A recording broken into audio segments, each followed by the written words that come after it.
All man. three of us, it's like 100 degrees outside, and all three of us are in like long sleeves, sweaters and shit.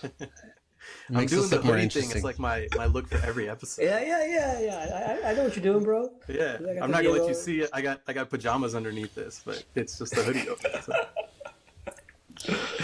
But it was, I was in Minneapolis this week, and it was like nice and like 65, 70. It was awesome, dude. Golfing, beautiful weather. Then I come back and I get Terminal E or Terminal B or something at IAH, and it's like the ones where you have to like go outside to go into the terminal. So I get off the plane and bam, it's like 115 degrees. Oh yeah, it's a heat curtain. It smacks you in the face. Such a very Texas problem for us, but it's that time For of year. real. Let's get into it, guys. This is welcome to the pod. Men go mad. He's gone mad. Madmen. You're mad. The man's mad. Madmen. I'm mad. This is my episode this week, and I'm excited to say that we are now on episode 2 of our segment, the Mad Men Lab. That's right, we're bringing it back by popular demand, and because I like the format of it. I think it's cool to get a little creative. So if you're new to the Mad Men Lab, this is where we get to kind of put some creativity and some ideas on the table to try to solve some brands' problems or potentially find some new solutions, new areas.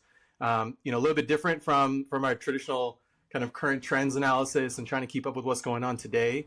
But this is kind of a space for us to get to work and put our little kind of scientist hat on and really kind of workshop the lab to see what brands can do. But this week, we're going to talk about how we can take a brand that is strong in their industry and bridge them into a whole new world purely on the basis of their brand ethos. So we're going to talk about some brands who are very established and have developed a really kind of powerful brand and a very easy to understand brand. But if we had to innovate them into a new industry, what would that look like? If they had to innovate a new product, create a new service in a very different world than they currently operate in, what would it be? And how would they be successful? So we got a good one lined up for you guys. So let's get into it. Salim, do you want to go first? Let's do it. Yeah, let's do it. So take a moment and think of this, right? So what if Apple built your home? Let me paint a visual picture for you. Imagine stepping into a home that is the epitome of sleek, modern design, with every detail is meticulously crafted and seamlessly integrated with technology, with sound and a cohesive living experience. Minimalist aesthetics, eco-friendly design, open and airy layout, sleek, functional furnishing, with customizable spaces. Living in this home would be a pinnacle of intuitive, effortless, and comfortable well-being. That is a home built by Apple. Now hear me out. The total addressable home build market is over $340 billion with an average CAGR of 4.5. And there really isn't a premium player in this market that owns this whole market share today, right? Every little area has their own small little player, but globally there is no big champion. And you already adore the way Apple builds their designs their stores. You walk in, it's all breathtaking, it's very eco-friendly, it's got this whole beautiful design, and their technology is known to be seamless. Ecosystems are one of the best in the world. And can you imagine how beautifully that would work together? You could even market it as a premium brand with sustainability and innovation. And for the copycats that can't afford or build those houses by Apple, you could just promote your products in a different way, right? When you want to get a HomeKit, you get one of those dupes of, you basically become a dupe for Apple homes with Apple products. And that technology sell is going to be a bonus you want in your home, right? So what do you guys think? Would you buy an Apple home? Yeah, I'm imagining like you go into a neighborhood and you see like the DR Horton model home and like an Apple model home and how different that could look. But I mean, we got to explore it a little bit more. Like what are you thinking in terms of finishes? I know you said sustainability and things like that. Like what kind of colors are we doing? Apple's all about replicating the same look. So how would the houses still have their own character? Like, what are y'all's thoughts on that? Yeah, it's a good thought. I think I'm just literally imagining a home with a giant Apple logo at the top of it on the outside. But it's cool. I like the tie into the whole Apple ecosystem piece of it, right? Because I think Apple's done a really good job of creating a lineup of products that are all around you, the person, and I think we haven't really fully tapped the full potential of what that means of how all of these devices can play for you as your household. I think we've kind of gotten bits and pieces of it through HomePod and using an iPad as a light switch or as a home, kind of home base in the smart home world, or all of that sorts. But I think there is some really interesting aesthetics that I feel like literally imagining like the Apple office, like the legendary Starship right out in California. Like I'm imagining that as a home, right? Like, and I feel like I've seen that. I feel like I've seen that kind of design being tapped in without, admitting that it's a little bit feels more like Apple's design approach, but Apple can go in and take credit for it. And I think it would be a really big draw. I feel like people really do like Apple's design aesthetic to it. I think everyone loves the Apple Store. So they've definitely got furniture down. I think the home design piece, I think, is like where this could be really interesting, how they can take that to the next level. Well, even think like, Adil, yeah. Well, I was just going to say, like, I'm kind of answering what I had pitched myself is Steve Jobs one time famously said that why does the microwave have so many buttons? It should just have one, right? And it's just 15 seconds or 30 seconds. It's just pressing that a bunch of times, and then you start the countdown, or just two buttons or something very simple. So taking that philosophy across everything, right, where your air conditioning device, your just everything is just very simple, very intuitive, and whatnot. So I do agree, when you think of the Apple Store, it really bridges like that natural light really well. It has a lot of nature inside as well. They do these really large trees on the inside, huge windows, natural wood. So I could imagine it being a very contemporary, modern type of feel, clean aesthetic. Salim, what were you going to say? No, I was going to kind of go to that, right? They're very well known for adapting to their surroundings, right? So if you're in a certain area of town or a certain city, the stores do adapt to that area, right? So you can imagine like, hey, an Apple Home in Houston looks significantly different than an Apple Home in Shanghai versus an Apple Home in London, right? I think you would adapt according to the venues is, and that's what they're really good at, is taking out, hey, once you're in, they adapt, but you know everything where everything is, right? It's a very like effortless feel when you go into these stores, no matter which store you go into and what city you go into. And I can imagine them doing that exact same thing. Like Face ID to get into the house. That Apple, that's a good one. That's a really good one. Yeah. I'm thinking about all like the business tangents that Apple can make off the money off of this, right? Like home insurance, put it under Apple Care. You know what I mean? Like, oh my gosh, think about that, or even like either the subscription model of Apple One and how now it includes like your security system, right? Like monitoring. So there's like so many avenues. TV, movies. And TV, Apple TV, yeah, of course. Like, so there's like so many ways that like just building a home, you're already naturally tying into the ecosystem they already have built.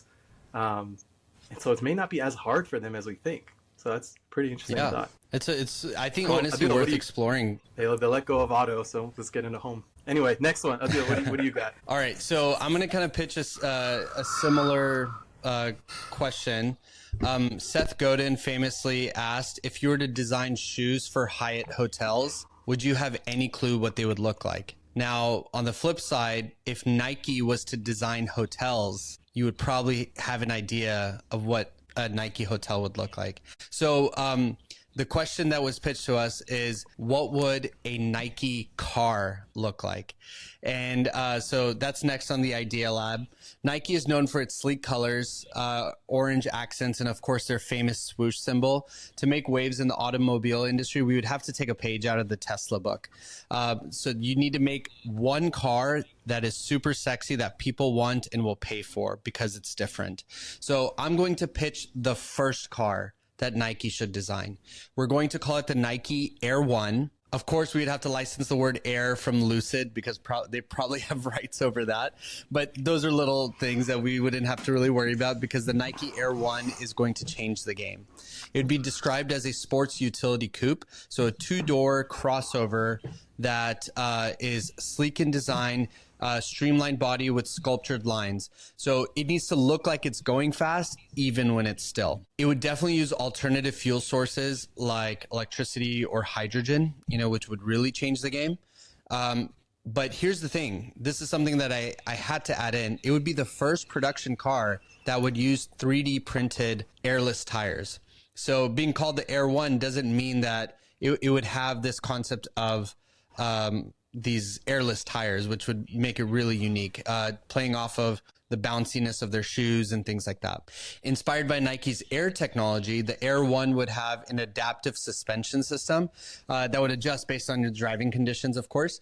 The interior would be designed for more active lifestyles, so the textiles would be more breathable. The seats would be more ergonomically designed, and really imagine like the Nike Flyknit technology being intertwined with the seats. For connectivity, you would use Nike Fit, of course. These seats would be seats, and every aspect of the car should just feel like it hugs you just like a running shoe does. There would be small features like a kick bench to prop up your shoes to, tie your running shoes on like a trail run. There would be an onboard refrigerator that would have 2 perfectly fitting Nike water bottles inside when you buy the car. There would be a compartment for a gym bag that's like, you can grab it from the front. And so your gym bag and your shoes, you can grab from the front and go to the gym. You would have the option to get different trims too. So this was something that I also thought about was like, imagine doing a Jordan trim or the Kobe trim, or if they ever get Tiger Woods back, the Tiger Woods trim. And then playing on that. So if it is a Tiger Woods trim, you have a special compartment for your golf bag, right? And here's the best part. The Nike car has to be delivered in a giant orange box with a Nike swoosh on it. It has to look like the Nike, the box that the Nike shoes come in. So that's the Nike Air 1. What do you guys think? That was beautifully done. That was beautifully done. I think the way that you've like kind of walked us through what that could look like and all the features, I honestly didn't realize how similar you can describe a car the same way you describe a shoe. When you were talking about ergonomics and the material and customization and fit, and there's so many components of like all of the pieces that you walked us through that I felt like I've heard Nike talk about in their own footwear line. And it's a really natural way of thinking about how Nike can play into autos. So very, very well done. It gets me excited. I love the orange box idea. That has to be done. I don't know if you could actually do it deliver it at home in an orange box. I think that would be hard. I think what you could do is have it at the dealership, right? Have like a dealership, and then the dealership comes out. They have the glass doors, and just have them come out of an orange box instead of a glass door. Yeah, or the garage at the dealership could look like an orange box. Yeah. Maybe just the key. Man. The key can come in a little orange box. Oh yeah, that could work there too. You go. The play on Nike Air, the airless tires, it's so crazy that it's like so interesting to say, hey, okay, this could work. My only caveat to this idea is very much is that I don't think this is a premium product. Like I don't like Nike's not you got to bring it down to the commoners, and I guess I get 2-3 versions later, right? You get to Model 3 or Model S, or Model X, whatever and then you'll get there. But yeah, I think there's something there. There's something there, or a collab there that could actually work. Yeah, so you're absolutely right. When I was thinking of why it would be a crossover and not a sports car or a sedan, is because I'm imagining the person who's buying like a Subaru who wants something sexy would maybe buy a Nike, sports utility coupe. And so you have that sex appeal in something that's adventurous. Let me ask you kind of a similar question, right? Like you said Subaru, but like the guy driving a Subaru doesn't represent a guy that's wearing Nike to me. Like I don't know if that's just me or maybe you guys think it's similar. Like what car do you think today recommends, like, if you had to match a brand to a car, and maybe I'll go off a tangent, but like what car would you match a Nike guy wearing a Nike to? Tesla, for sure. Yeah? Samir, I mean, thoughts? what would you guys say? I want to say it would be somewhere in a performance vehicle, right? Like some sort of like a Beamer of that sort. It's like I don't know why like anything athletic kind of takes me to performance. For me, it's actually very like I think they're more like a commoner. Like I would think like an Accord or a Camry. Like, I think it's a very just like a generic like a Civic, Accord. Like these guys are just a casual. Majority of these guys are like youngsters or young adults, and these guys are driving like just normal cars, right? They're not driving specialized cars. I don't know. It's just my thoughts, but this is so. I'm going to feed into this tangent. Okay, so if you think about the first car, what Tesla did was they didn't start with the Model Y. They didn't start with the Model S. Agreed. They started with the Roadster. So the Nike Air 1, it needs to be something appealing, something that puts you on the map that people talk about. And even if it is a $70,000, $80,000 car, when they do come out with their sedan, you can call it the Nike Stride or, whatever. But it's something that's like, that's more approachable, that is that that's for that average family member or average family that wants to spend 40,000 or less on a car. Yeah. Yeah. Yeah. No, it makes sense. 100%. Agree. Well done. I got the next one. Guys, what if Gucci got into gaming? So let's look at Gucci's core values, right? You got luxury, exclusivity, craftsmanship, right? And I think they can be extended into creating unique and desirable gaming accessories and experiences. They are all about high quality, iconic designs, partnerships, that badge value. Some of the product ideas could be limited edition gaming consoles or console accessories that could feature that Gucci signature design elements or materials. Even gaming accessories like controllers, headsets, mouse pads, made from the premium materials with Gucci's logo. Even getting a bit of metaverse with Gucci-inspired avatar and avatar swag for players to use in their favorite games. That's a huge growing space right now. Gaming naturally has a lot of exclusivity and limited availability and VIP access. So let's release some limited edition gaming products that collectors could go after, or even VIP gaming experiences and invitations to gaming events for those best gamers. Gaming is a massive entertainment channel, not just a hobby. So think about gamers on Twitch rocking Gucci gaming gear that really brings luxury to gamers on their streams. And now we're having more of that exclusivity factor in the entertainment space, which Gucci does a lot of, but they haven't really played in the gaming area in that. They're always kind of dialing into your movies and TV shows and that badge value of that high-end professional in that space, or that entrepreneur who's carrying that Gucci bag. Bring that into gaming, because I feel like that class is now being seen and developed in Twitch and in the gaming world. So I feel like there's so much that could be done with gaming, naturally done with the materials and the craftsmanship that Gucci has and what they're known for.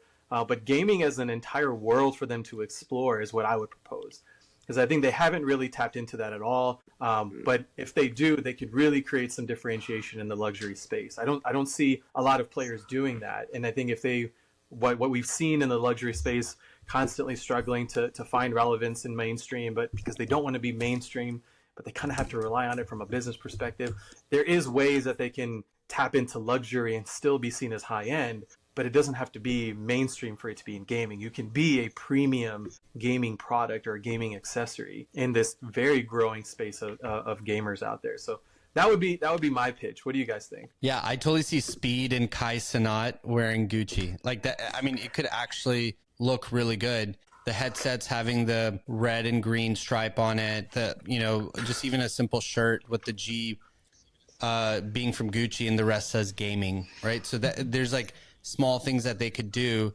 to really capture this, because these guys are making a killing and they are spending money on their clothes and they're showing their insane lifestyle now. So why not bridge that into, I mean, you recognize the money that's in gaming and you say, hey, we're the luxury brand for you. Yeah, and I think you're right on, dude. I think I could imagine like a Twitch logo and a Gucci logo jacket, like just all over the place, and collab. They had, and then you saw they had like a little while back, they had like that kind of a very obnoxious, like, hey, this is fake. Like it said Gucci and then it said fake, but it was actually a real Gucci bag and like stuff like that. You could see it when it says not a gamer with the Gucci logo. Like you could definitely just play on that, and there's nobody taking that market. And I think that'd be great to see a brand like that, and it fits. It totally fits. There's not. I can't imagine another brand that would fit that better than anybody other brand. Like you couldn't do that with Balenciaga. It's too obnoxious. It's too out there. It's too that. Gucci is the exact fit for this thing. If it's going to be anybody, it's got to be Gucci. Good one, Samir. I like that. Yeah, me for too. sure. Celine, back to you. What's your next one? All right, for my last one, this one's gonna go out there, but like you gotta hear me out, okay? Gotta hear me out on this one. All right.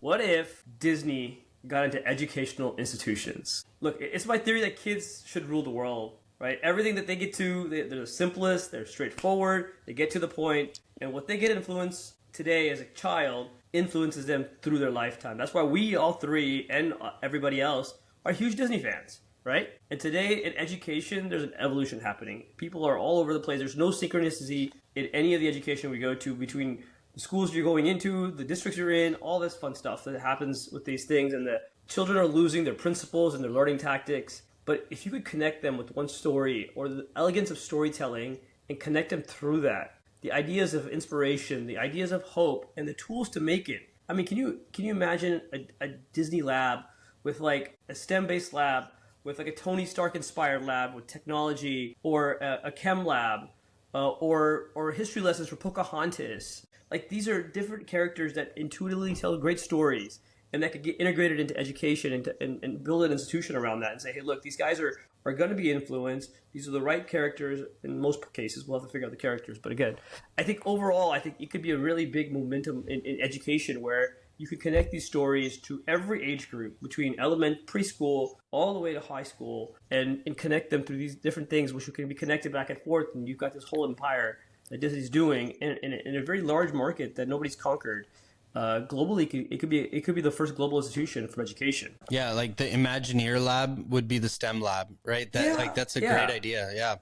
I do have a bone to pick with Disney's books. Have you guys ever gotten any of the books from Disney that like use their IP? No, they're horribly written. I do. Yeah, we have a lot. We have like a whole bunch. Yeah, but they're horribly written. Like they are. It's like even parents don't find it entertaining to read. It's too difficult for the kids to read because it's just like the words are really small. So at some point, even when they are old enough to read at that level, they should be reading chapter books, not these. So like they do need to dial in like the resources they create before they go and create an institution, right? So and you see this quite a bit. Like you've seen like a lot of these educational resources that like Minions is huge. Imagine if they actually invested in good educational resources. They could start an actual movement around their IP with bridging the gap of educating children. And so you've created positive association with their IP and kids making advancements in their education. So I think there needs to be some work done on the resources side. But when it comes to creativity and actually tapping into the kids' curiosity, there's no better way than to do it through entertainment, right? And so if they have Spider-Man doing gym class, right, or like or you're doing some sort of acrobatics that are much more like, just playing onto that. I mean, how wonderful would that be, right? Or you go into storytelling with the princesses and and whatnot. So there's the Pocahontas historical angle is really cool too. So it could happen. There's just some work that needs to be done on their current resources, to be honest. It's a really cool idea because I think Disney's constantly looking for ways to connect with the youngest possible human out there because they know that if they get that family or that baby's attention, that they are more likely to become Disney fans and explore all the other ways that they can engage with Disney. But I don't see them playing a lot into the education space. They just kind of stay within entertainment and fun. But why can't education be fun? And I think Disney has the most authority in that space to make learning fun. And I think if we aside from even licensing to any of the big publishers, which is probably what they do today with the McGraw-Hill or Scholastic, and they're just licensing these properties out there to write books for them. But building more on top of learning centers and really becoming a destination for education for all ages, it is better for the overall Disney business model. It hits that same strategy of trying to win kids and families at a young age so that they can find more ways to engage with Disney properties. So aside from it being a tangent, I wouldn't even say this is far out for Disney. This almost feels a very much in line with one of their core businesses, but it's not necessarily something they've truly explored that we've seen. So really cool idea. And they do they have Disney youth programs today, right? They've got performing arts, they've got applied sciences programs today. They've got the Disney Imagine Academy talking about engineering and building gizmos and ride stuff and how rides work. And I think overall, you look at it and look at the assets that they have today, right? If you took those characters and even for homeschooling, right? AR and VR could be a thing, right? Doing AR, VR field trips with these guys, or a Disney Plus educational subscription where all these content creations are happening on Disney Plus, and you've got these hey classes, because my kids go to school and they say oh yeah, we just watched this on YouTube today because it was a good educational piece, right? Why is nobody and then they also own National Geographics, they own all these other content. I mean, it's just there's a lot of opportunity here for Disney. Separately, we do need to talk about an idea lab could be is what's the future of certain things. And so the future of education, I don't know if you guys I lose sleep over this. What is college going to look like? I mean, textbooks, by the time textbooks are written and the information that's put into them, that stuff's old news then, right? By the time all of that is into rotation. So what is the future of education looking like? I mean, we've only had ChatGPT for less than 2 years now, something like that. And we're on the 5th iteration and it's already blowing our minds. And what else is going to happen in the next 2 years? So, you know, just the sky's the limit with AI moving forward. But how can that get implemented into education where you don't necessarily have teachers, you have AI guiding this custom education for you, and in place of the teacher teaching, they are guiding based off of what the AI is suggesting. So I know there's like an actual school like that, but we should maybe discuss that on Idea Lab one day. Yeah, that's a great one. Adil, what's your next one? Okay, so I'm in the fashion space. If Tesla had a clothing line, what would it look like? The obvious answer would probably be something from Blade Runner, something really futuristic, but this is the Idea Lab. We have to talk about the little nuances and the little things that would make it an actual reality. So here's the thing. Tesla actually already sells a bunch of crazy stuff on their website. And it looks very Tesla-y, right? If you were to imagine a Tesla tequila bottle, it exists. A Tesla mezcal bottle, it exists. And they're $450. And guess what? They're sold out. A Tesla branding iron for $60. A whistle in the shape of a Cybertruck for $60. These are all things that are on the Tesla website. Now, if you click on the clothing section of the Tesla website, you see a bunch of t-shirts with just the Tesla logo on it. Or you see a bunch of different jackets and everything with just Tesla embroidered on it. These are things you can get from forimprint.com. You don't need this thing, right? And why would you want to be a walking billboard for Tesla? So let's talk about a clothing brand, something that's not necessarily embodies the logo as much as a philosophy. So Tesla's current design philosophies are futuristic, minimalist, and sustainable. The design language really emphasizes like clean lines, again, simplicity and functionality. So let's translate that onto clothing. So the clothing line would feature garments like, streamlined silhouettes, really subtle detailing, a lot of vegan leather, and probably a focus on the essentials, right? And making it just feel good and feel simple. Sustainability would definitely be at the core of the brand. I mean, that's something that fashion brands have always talked about doing, and then they really just don't. They just buy green credits to just say that they're becoming carbon neutral. But Tesla would be able to actually deliver on this, is the hope, right? This really mirrors Tesla's mission of accelerate the world's transition to more sustainable energy. So the clothing line would have to be eco-friendly. So using organic cotton, recycled polyester, maybe even lab-grown leather, if not vegan leather, right? So let's talk about their color palettes. We would see Tesla's signature hues of deep blacks, crisp whites, and metallic grays. These neutrals would then be matched with bold electric colors like cobalt blue and red. Now, I imagine 3 different categories for a clothing line for Tesla. You'd have outerwear, of course. So think of a Blade Runner jacket or a bomber jacket made of lab-grown leather and whatnot. But these would include some really unique features of integrated technology, maybe some charging ports or whatever. There'd be different things that would be enabled within it to make it very Tesla-y, like I said earlier. Let's talk about the big part of the big collection they would do. It would be casual wear and athleisure. So these would be comfortable and form-fitting t-shirts and hoodies using technical fabrics. The athleisure side would then incorporate really subtle futuristic things like laser cut details or reflective details that would be on the various shirts that you would buy. Let's talk about the accessories. So obviously very minimalistic functional accessories like bags, caps, and footwear. If you go to their website right now, they actually have some really cool bags. But again, you're just a walking billboard for them. So that's the key thing to note about fashion is you don't want to be a walking billboard for a brand. You want to wear a brand because they speak to you. So Tesla would need to deliver on how they speak to the core person wearing their product, not because of the brand logo, but because of what the brand stands for. So I think if they deliver on the sustainable thing, they could absolutely make this a reality. Yeah, really interesting one. I like the thoughts beyond just what you see on Tesla Shop of just like a shirt with the Tesla logo or a little lightning bolt here and there. Because I think you painted like a really nice picture. I think sustainability, yeah, would be huge. And it would be a huge differentiator, I feel. Like I think Tesla owns that identity in the auto space just as much as it owns innovation and luxury. So I feel like if they can kind of capture and translate that into fashion, I feel like it will make them stand out amongst their other competitors in fashion if they really dial up the sustainable practices. Because you're right, I feel like a lot of what happens in fashion and in a lot of industries, brands just tend to buy their way into becoming eco-friendly versus truly actually being eco-friendly. So, and I think Tesla would be the brand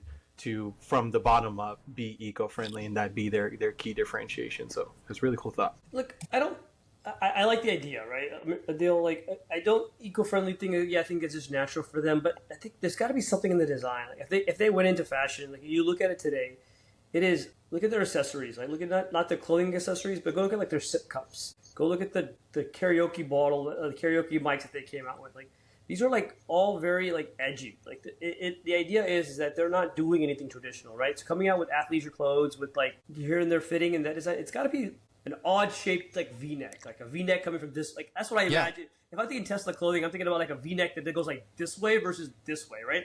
Like it's got to be out of the element to throw that off, so that when you go back to your idea of like, hey, I don't want to be a walking billboard. By the way, I would argue the other way. There's a lot of brands, people that would like to be walking billboards. Gucci, perfect example of that. Louis Vuitton, another one. Like, but the idea here very much is like, if you're going to go Tesla clothing, you've got to go throw something out there. The Blade Runner stuff, that's still now practical today. You've got to go and just come up with something that's going to throw it off and just be very Tesla-like, because Tesla is something that is obnoxiously rebellious, right? It's just a brand, right? Look at the Cybertruck, for example, right? You don't build a truck like that. That's not something you build. You build it because you can. So maybe in the fashion industry, but they've got to go get crazy with it. Being different is definitely going to have to be part of their philosophy. Otherwise, people just continue buying Lululemon, right? So asymmetrical shirts or but I still imagine like something that is more like a dystopian future merged with like everyday wear, you know, if that makes sense. So I'm like, reason why I say Blade Runner is because people have talked about doing it. Like John Varvatos did a big thing many years ago that kind of played on that, but no one's paying John Varvatos pricing, right? So you got to have that edginess to it, but it still needs to be practical that you could wear every day, right? So as long as those embellishments of edginess are there, the nerdy edginess, then I think they could be onto something. I think, Celine, to your point about like the design piece, I agree that like they need to do something really wild, and I feel like that's going to be how they really like identify themselves in that space. But Adil, I think one thing that you taught us about fashion is how important it is to keep your designs fresh. And Tesla doesn't really do that very well, right? I mean, if we think about like the Model 3 came out in 2017.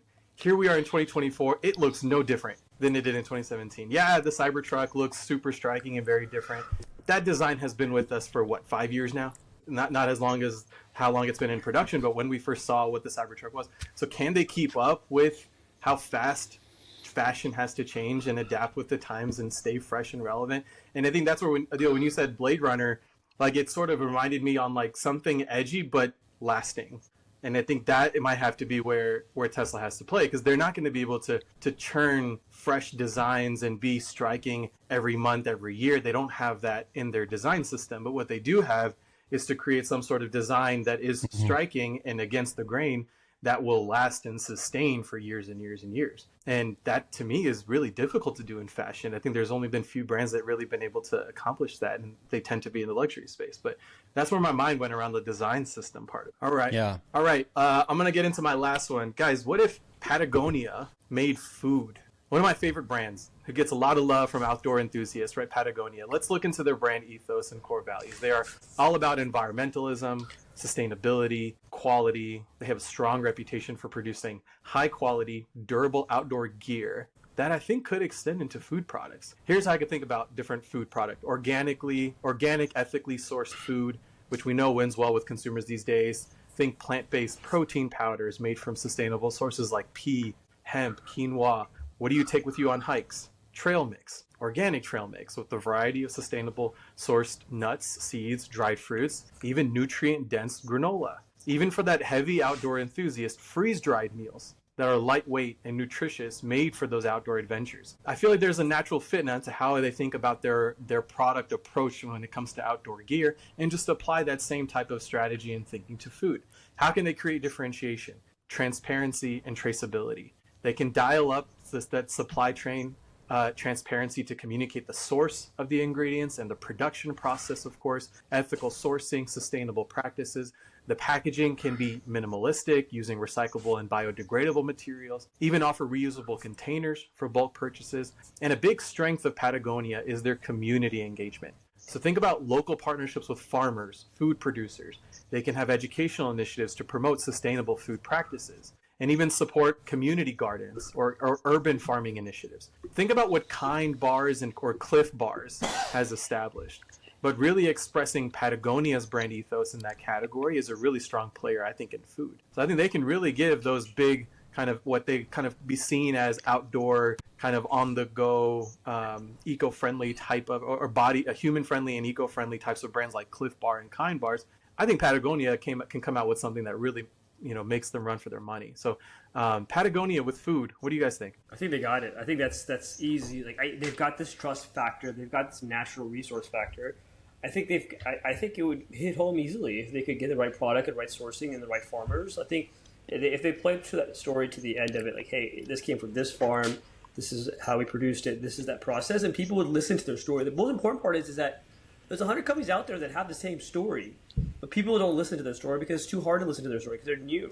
But they've got this ethos, that they've got this validation of the brand already and their story, that just entering this product in, they're going to want to hear, hey, where did this come from? They're going to tell its story, and people are going to hear it, and it's going to really land home. So I think right on, dude. I think this is an easy market for them. I'm trying to think of if any clothing companies have ever gone into food, and I can't really think of any. I mean, of course, there's Urban Outfitters have used their label on food, and Ralph Lauren has done stuff for chocolate, and I've seen that and whatnot. But this would be RX Bar or Kind Bar is the success of those two products and those two brands. Patagonia could totally kill it. Patagonia is a brand you can trust. You know that they have good values as a company and everything. And so whatever they come out with, guaranteed it would do well. So this seems like, I agree with Salim. This could be a really, really good option for them. Yeah, I feel the same. Hey, Patagonia, make sure you get some of the credit on that one. Those are royalty his way. Not that... Which he'll have to write off and say, hey, I have to donate this much because of my royalty. Make checks payable to the Mad Men Pod LLC. Thanks so much. Well, that's our show, you guys. I love when we get into the lab, and I think this is super fun. I think we get some really great ideas in talking about what the world could be for these brands, fixing problems, finding solutions. We'll definitely keep bringing this one back. So I appreciate all the support for the pod and for the lab. Follow us, like us, subscribe, share with your friends. We're here and we're having a blast. So with that, see ya. See ya. Ciao. Peace. Stay fabulous. Men go mad. He's gone mad. Mad Men. You're mad. The man's mad. Mad Men. I'm mad.